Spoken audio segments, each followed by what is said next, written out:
Howdy, partner. We are starting Unit 1.3b, Cross-Price Elasticities of Demand. Here we go. All right, so, sorry, just trying to be funny.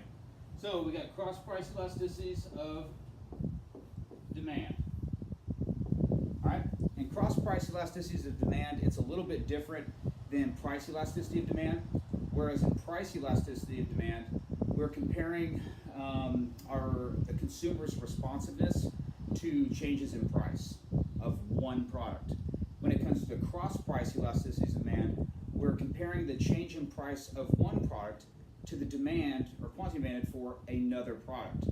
So we're trying to assess quantitatively whether the relationship between two products is complementary or if it's substitutive. So as a consequence of this, when it comes to the cross-price elasticity coefficient, we're not really worried about how it affects the angle or slope of the curve. We're more concerned about how much it shifts the curve by. Because if you might remember from the previous unit, one of the laws of demand is complements versus substitute products. And so that's what we're going to be analyzing today with cross-price elasticities. So let's get into it. Cross-price elasticities, again, is, well, here's the formula, is where you have a percent change in the quantity demanded for good A, and then a percent change in the and a percent change in the price for good B. All right, so that's what we're looking at. And how to work it out, again, it's just the same change in formula that we used for the price elasticity. All right, so you've got your new quantity minus your old quantity over your old quantity demanded.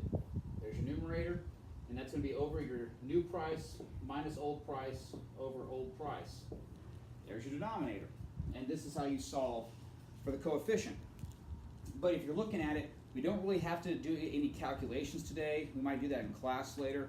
But if you look at the formula, it doesn't really matter if it's 0.5 or 10 or what the coefficient is.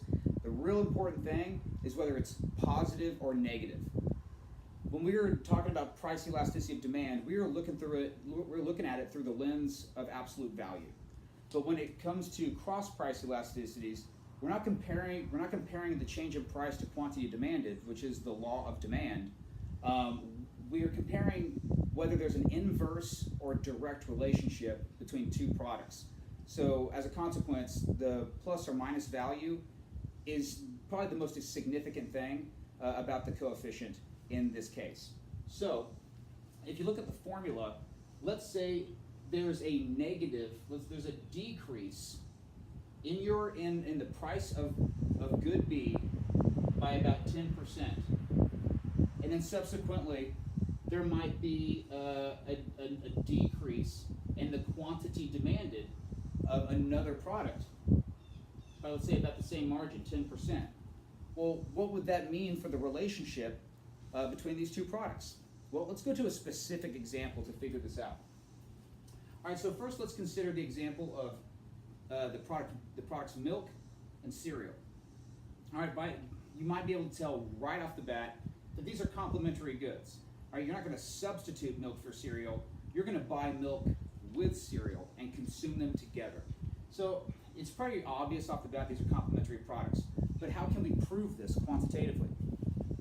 Well, let's say you walk into a grocery store. Let's say you budget on a monthly basis. Let's say in a perfect world, milk is $1 a gallon or $2 a gallon. And so you budget about $15 a month for milk, okay? Or see, you budget about $10 a month for milk. You drink it very often. You budget $10 for milk. And so when you go into the grocery store, you're shocked to find that milk has actually gone up $13 for the whole month supply. Holy cow, milk's gone up from $2 to like $2.20, $2.25. So as a consequence, your overall monthly allocation of your income to the purchase of milk will be $13 a month instead of $10 a month. And so as a consequence, your income is ceteris paribus. So because you're having to allocate more of your income to milk, the price of it has gone up, you're going to be less able to purchase cereal. Therefore, the demand for cereal will fall. And so if you look back to the formula, you'll see as the price, let's say the price rises, let's say the price rises by a certain percentage, like the case with the milk. Well, when the other good, the demand falls, as is the case with cereal, you have a complementary product. You have a complementary good. Let's go ahead and work out the math just in case. Okay, so you got, let me take the hat off there. So you've got your change in quantity demanded, 4. You got your new quantity demanded of 3 minus 4 over 4. All right, that's your numerator. And then over your change in price. So you got your new price of 13 minus 10 over 10. Okay, and so this will get you negative 1/4 over 3 over 10. And this will get you an overall coefficient value. It will give you overall negative coefficient value. And as a consequence, a negative coefficient is going to be equal to a complementary relationship. All right? A negative coefficient is equal to a complementary relationship. All right?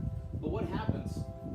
What happens is as the price changes, what happens if the price of one product increases and the quantity demanded of the other product also increases? What happens then? What kind of relationship is there? Well, let's look at 2 specific products to give you an example. Here we have apples and oranges. And so we see a situation where apples is rising. Well, as a consequence, the opportunity cost of its consumption is also rising. Therefore, consumers would be more inclined to purchase a substitute, the orange.